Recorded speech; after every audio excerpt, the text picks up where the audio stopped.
Y bien, llegamos así al capítulo 10. Hemos visto ya los triunfos de David. Llegamos ahora a sus males. Comencemos pues el estudio de este capítulo 10 leyendo los primeros 3 versículos. Después de esto aconteció que murió el rey de los hijos de Amón, y reinó en lugar suyo Hanún su hijo. Y dijo David, yo haré misericordia con Hanún hijo de Naas, como su padre la hizo conmigo. Y envió David sus siervos para consolarlo por su padre. Mas llegados los siervos de David a la tierra de los hijos de Amón, los príncipes de los hijos de Amón dijeron a Hanún su señor, ¿te parece que por honrar David a tu padre te ha enviado consoladores? ¿No ha enviado David sus siervos a ti para reconocer e inspeccionar la ciudad para destruirla? Se puede ver que esta gente no tenía ninguna confianza en David. Creían que quería atacarlos. Y dice el versículo 4, entonces Hanún tomó los siervos de David, les rapó la mitad de la barba, les cortó los vestidos por la mitad, hasta las nalgas, y los despidió. Amigo oyente, eso sí fue un verdadero agravio. No podemos pensar en otra cosa que sea mayor agravio que ese. Ahora David era lo suficientemente magnánimo y se encuentra en una posición donde pudo haber ignorado tal insulto, pero no lo ignoró. Fíjese usted lo que hizo. Leamos ahora los versículos 5 y 6 de este capítulo 10 del segundo libro de Samuel. Cuando se le hizo saber esto a David, envió a encontrarles, porque ellos estaban en extremo avergonzados. Y el rey mandó que les dijeran, quedaos en Jericó hasta que os vuelvan a hacer la barba, y entonces volved.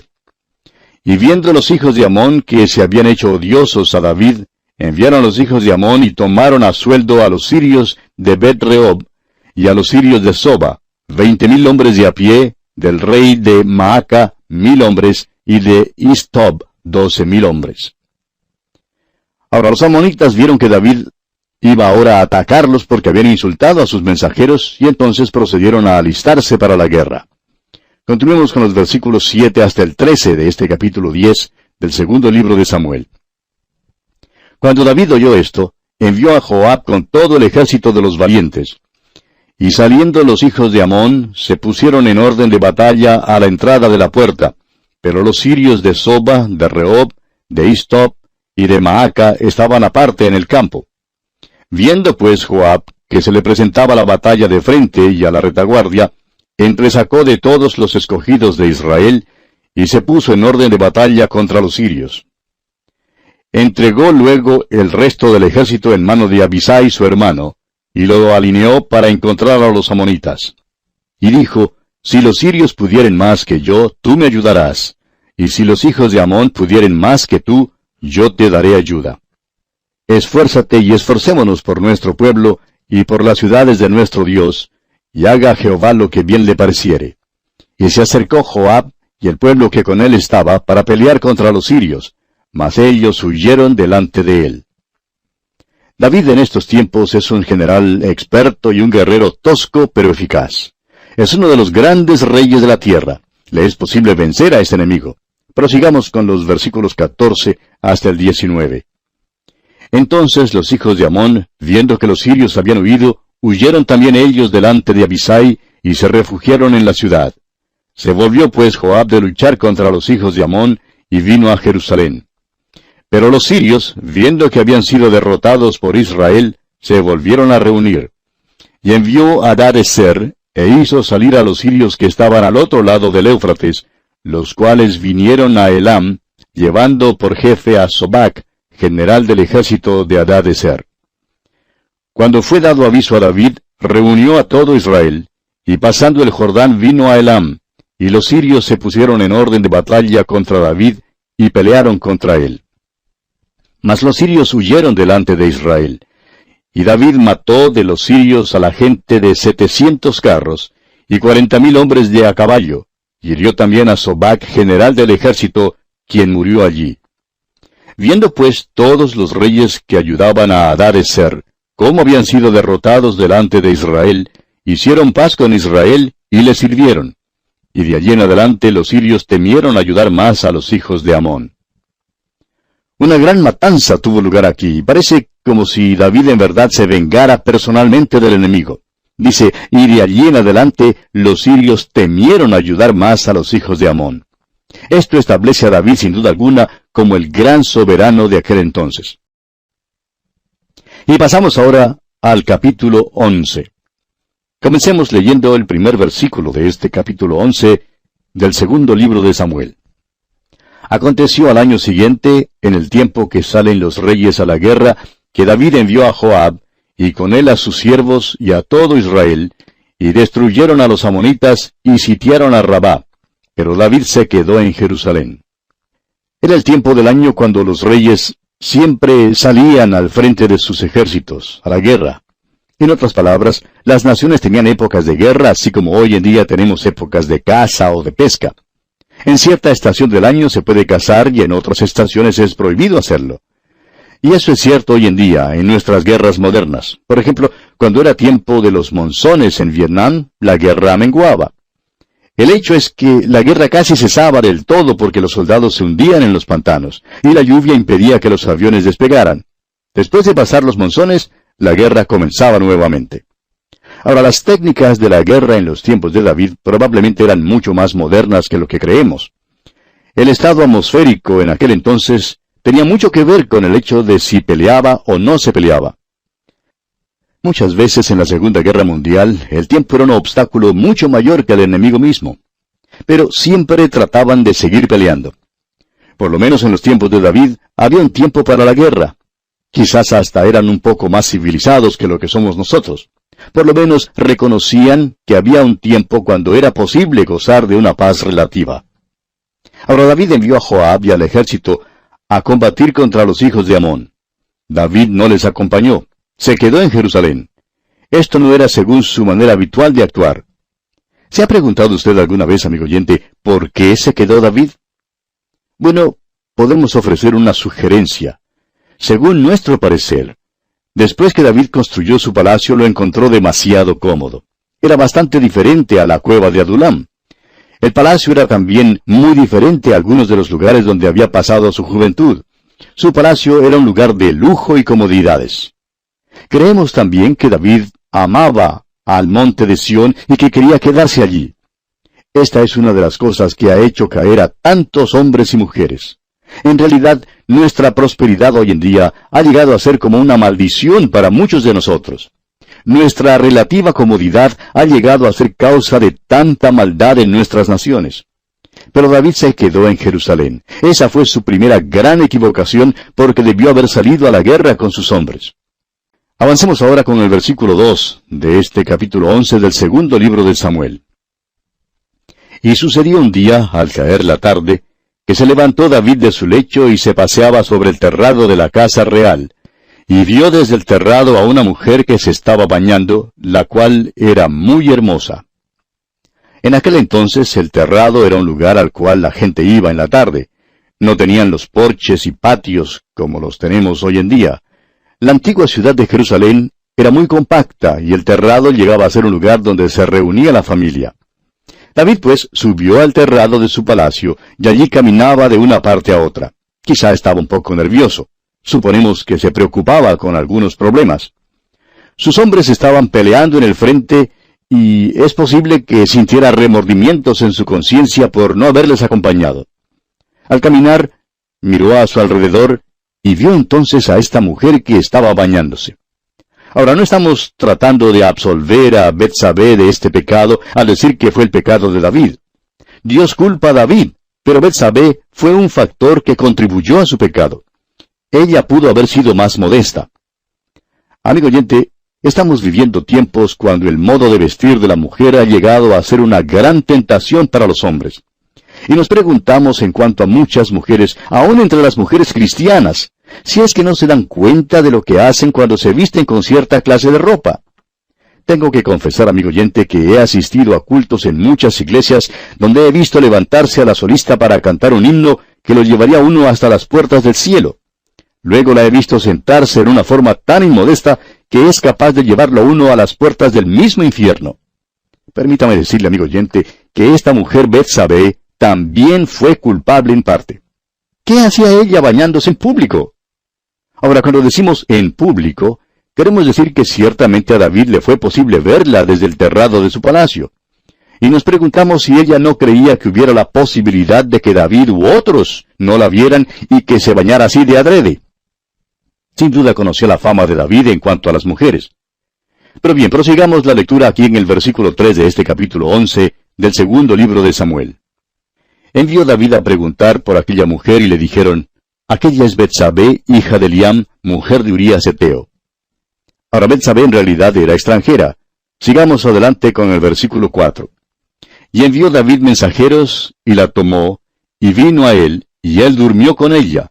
Luego ella se purificó de su inmundicia, y se volvió a su casa. Esta es la historia, y ha sido descrita en un lenguaje breve y sencillo. Es imposible no comprender el verdadero sentido, ¿verdad? Si David hubiera estado en el campo de batalla con sus hombres, esto nunca habría sucedido. Si Betsabé se hubiera bañado dentro de la casa, tampoco habría pasado nada. Y el versículo 5 de este capítulo 11 dice, y concibió la mujer, y envió a hacerlo saber a David diciendo, estoy encinta. Ahora David tiene aquí un verdadero problema. ¿Qué va a hacer? Urías, esposo de Betsabé, es uno de los valientes de David, es seguidor de David. Y entonces veamos lo que ocurre aquí en los versículos 6 y 7. Entonces David envió a decir a Joab, envíame a Urías Heteo. Y Joab envió a Urías a David. Cuando Urías vino a él, David le preguntó por la salud de Joab, y por la salud del pueblo, y por el estado de la guerra. David fingió que hacía volver de la guerra a Urías para consultar con él y darse cuenta de cómo iba la guerra. Y el versículo 8 dice, después dijo David a Urías, desciende a tu casa y lava tus pies. Y saliendo Urías de la casa del rey, le fue enviado presente de la mesa real. David hace todo lo que puede, en este caso, para tratar de absolverse de cualquier culpa.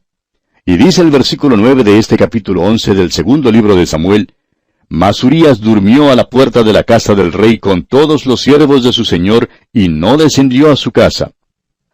Ahora Urías durmió a la puerta de la casa del rey, dice aquí, y esto revela la lealtad de Urías al rey David. En un tiempo de guerra, este hombre no quería ir a su propia casa. Y esto en verdad sorprendió a David. Fue un reproche para David mientras que él disfrutaba del lujo de su palacio. Continuemos con el versículo 10. E hicieron saber esto a David diciendo, Urías no ha descendido a su casa. Y dijo David a Urías, ¿no has venido de camino? ¿Por qué pues no descendiste a tu casa? David trata de poner a Urías en una posición en que a David no le pueden echar la culpa por el niño. Y dice el versículo 11, y Urías respondió a David, el arca e Israel y Judá están bajo tiendas, y mi señor Joab y los siervos de mi señor en el campo. ¿Y había yo de entrar en mi casa para comer y beber y a dormir con mi mujer? Por vida tuya y por vida de tu alma, que yo no haré tal cosa. Urías fue un gran hombre. Fue completamente leal a David. Eso hizo que el doble pecado de David fuera aún mayor. Urías dijo, el ejército y mi comandante están en el campo, se hallan en gran peligro. No estoy para volverme a casa y disfrutar de lujos y comodidades. Y veamos lo que hace David entonces aquí en los versículos 12 y 13. Y David dijo a Urías, quédate aquí aún hoy, y mañana te despacharé. Y se quedó Urías en Jerusalén aquel día y el siguiente. Y David lo convidó a comer y a beber con él hasta embriagarlo. Y él salió a la tarde a dormir en su cama con los siervos de su señor, mas no descendió a su casa. Ahora David trata otra cosa para embaucar a Urías a fin de que se vaya a su casa. Ahora David logra que Urías se emborrache, pero aún así este hombre no vuelve a su casa. Y dicen los versículos 14 y 15, venida la mañana, escribió David a Joab una carta, la cual envió por mano de Urías. Y escribió en la carta diciendo, poned a Urías al frente, en lo más recio de la batalla, y retiraos de él, para que sea herido y muera. Según nuestro parecer, amigo oyente, esta es la peor parte del pecado de David. Con premeditación él planeó el asesinato de Urías, y esto es inexcusable. La palabra de Dios nos da un relato completo de lo que David hizo. Dios no lo encubrió, sino que lo puso de manifiesto. Estos son los hechos, y David es culpable. Prosigamos con los versículos 16 y 17 de este capítulo 11 del segundo libro de Samuel. Así fue que cuando Joab sitió la ciudad, puso a Urías en el lugar donde sabía que estaban los hombres más valientes. Y saliendo luego los de la ciudad, pelearon contra Joab, y cayeron algunos del ejército de los siervos de David, y murió también Urías heteo. Esto hiela la sangre, ¿no le parece? Avancemos con los versículos 18 al 25 ahora. Entonces envió Joab e hizo saber a David todos los asuntos de la guerra. Y mandó al mensajero diciendo, cuando acabes de contar al rey todos los asuntos de la guerra, si el rey comenzare a enojarse y te dijere, ¿por qué os acercasteis demasiado a la ciudad para combatir? ¿No sabíais lo que suelen arrojar desde el muro? ¿Quién hirió a Ahimelech, hijo de Jerobbaal? ¿No echó una mujer del muro un pedazo de una rueda de molino y murió en Tebes? ¿Por qué os acercasteis tanto al muro? Entonces tú le dirás, también tu siervo Urías heteo es muerto. Fue el mensajero y llegando contó a David todo aquello a que Joab le había enviado. Y dijo el mensajero a David, prevalecieron contra nosotros los hombres que salieron contra nosotros al campo, bien que nosotros les hicimos retroceder hasta la entrada de la puerta. Pero los flecheros tiraron contra tus siervos desde el muro, y murieron algunos de los siervos del rey, y murió también tu siervo Urías heteo. Y David dijo al mensajero, así dirás a Joab, no tengas pesar por esto, porque la espada consume ora a uno, ora a otro. Refuerza tu ataque contra la ciudad hasta que la rindas, y tú aliéntate.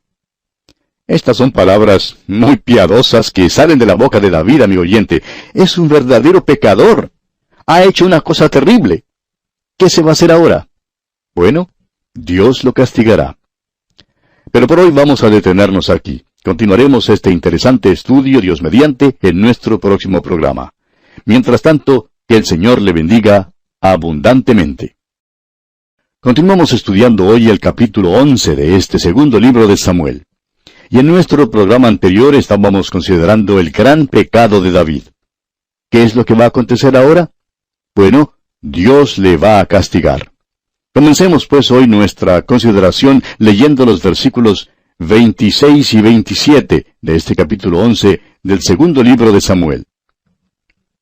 Oyendo la mujer de Urías que su marido Urías era muerto, hizo duelo por su marido. Y pasado el luto, envió David y la trajo a su casa, y fue ella su mujer, y le dio a luz un hijo. Mas esto que David había hecho fue desagradable ante los ojos de Jehová. Fíjese usted lo que dice aquí. Esto que David había hecho fue desagradable ante los ojos de Jehová. Es decir, David no salió bien con su pecado. Hasta aquí en la vida de David había obtenido muchos triunfos, pero de aquí en adelante, hasta la hora de su muerte, tendría males. Permítanos decirle, amigo oyente, que es posible que usted peque. Alguien preguntó alguna vez a su pastor, ¿es posible que un hermano en Cristo se emborrache? Y el pastor contestó que sí.